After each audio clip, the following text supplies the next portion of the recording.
नमस्कार मित्रांनो, आज मी तुम्हाला 5 अशा हॉस्पिटल बद्दल सांगणार आहे जिथे कुठल्याही आजारावरती इलाज अगदी मोफत होतो. म्हणजे पेशंट कितीही आजारी असला तरी तो बरा होऊ शकतो आणि त्याला लागणारा लाखो रुपयाचा खर्च हे तुम्हाला देण्याची आवश्यकता पडणार नाही. तुम्हाला कुठलेही खर्च किंवा फीस देण्याची तुम्हाला गरज पडणार नाही. अगदी शेवटच्या क्षणाला गेलेला पेशंट देखील ते स्वीकारतात आणि त्याला बरा करण्याचा 100% प्रयत्न करतात. एक हॉस्पिटल तर असे आहे जिथे 10 वर्षाच्या आतील लहान मुलांच्या हृदयावर इलाज केले जाते. कितीही कॉम्प्लिकेटेड हृदयाचा प्रॉब्लेम असू द्या, तो अगदी गॅरंटेड सॉल्व्ह करण्याचा 100% प्रयत्न केला जातो. आणि शेवटी मी तुम्हाला एक असे हॉस्पिटल सांगणार आहे तिथे कॅश घेण्यासाठी कॅश काउंटर देखील नाही. तसेच शेवटी मी तुम्हाला एक ऍडवाइस देणार आहे ज्यामध्ये प्रायव्हेट हॉस्पिटलचे लाखोचे बिल तुम्हाला भरण्याची गरज पडलीच नाही पाहिजे. म्हणजे तुम्ही इलाज जरी केला तरी तुमचे बिल एक कंपनी भरेल. ते बिल तुम्हाला भरण्याची गरज पडणार नाही. तर चला जाणून घेऊया आपल्या पहिल्या हॉस्पिटल बद्दल. सर्वप्रथम आपण पाहणार आहोत गुरु हरिकिशन हॉस्पिटल दिल्ली. सगळ्यात आधी आपण पाहणार आहोत किडनीसाठी मोफत इलाज करणारे हॉस्पिटल जे भारतामधले नंबर 1 चे हॉस्पिटल आहे. याचे नाव आहे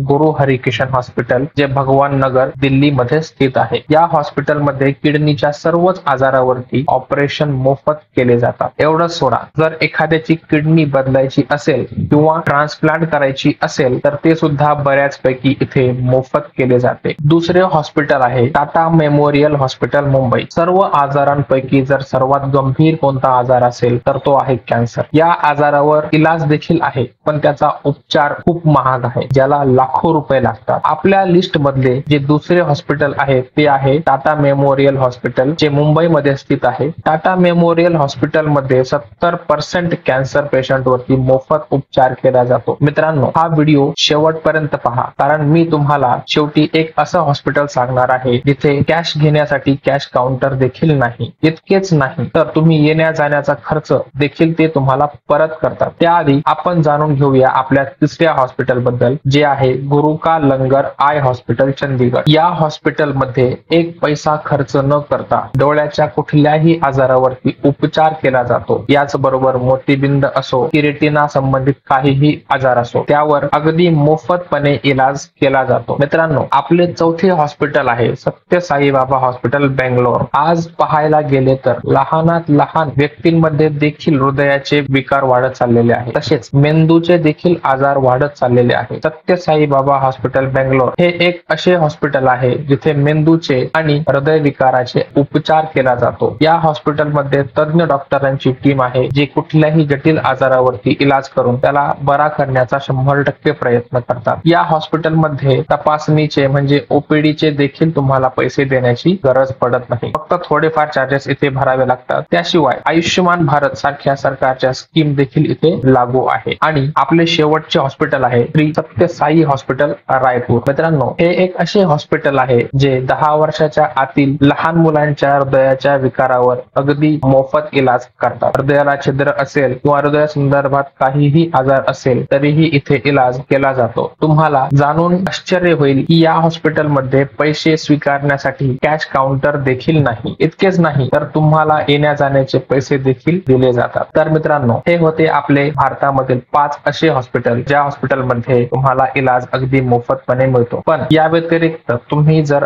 खासगी हॉस्पिटलमध्ये जर गेले तर तुम्हाला बराच खर्च येतो. अगदी लहानात लहान आजार जरी असेल तुम्हाला तरी त्या आजारावर इलाज करण्यासाठी लाखो रुपये ते चार्ज करतात. या खर्चापासून बचाव कसा करावा याबद्दल मी तुम्हाला एक टिप देणार आहे. प्रायव्हेट हॉस्पिटलच्या मोठ्या मोठ्या बिलांपासून सुटकारा जर तुम्हाला पाहिजे असेल तर तुम्ही कुठल्याही कंपनीचे हेल्थ इन्शुरन्स नक्की घ्यायला पाहिजे. हेल्थ इन्शुरन्स खूप कमी पैशामध्ये तुम्हाला 5 ते 10 लाखांपर्यंत सुरक्षित करते आणि त्याचे प्रीमियम वर्षाला 5 ते 10 हजार रुपये फक्त असते. जर तुम्ही वार्षिक अफोर्ड करू शकत नसाल तर तुम्ही महिन्यांमध्ये देखील त्याचे EMI भरू शकता. या स्कीम मध्ये किंवा या प्लॅन मध्ये जर तुम्ही चांगल्या कंपनीचा इन्शुरन्स घेतला तर त्यामध्ये अँब्युलन्सचे पैसे सुद्धा तुम्हाला देण्याची गरज पडत नाही. तर मित्रांनो, तुमच्याकडे कोणत्या कंपनीचे हेल्थ इन्शुरन्स आहे का? जर असेल तर कमेंट करून नक्की सांगा आणि आमच्या YouTube चॅनलला सबस्क्राईब करायला विसरू नका.